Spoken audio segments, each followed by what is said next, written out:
हा प्रश्न AIPMT 1993 ला विचारलेला आहे. चॅप्टर आहे ऍटम्स.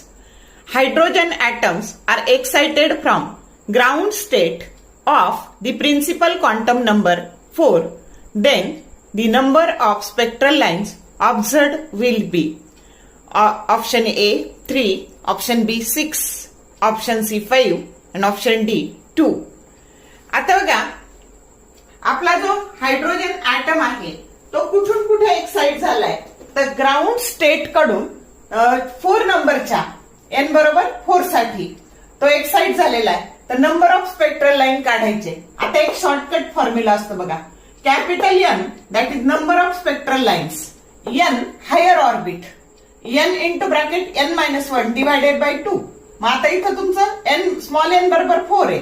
मग 4 -1 म्हणजे हे झाले 3.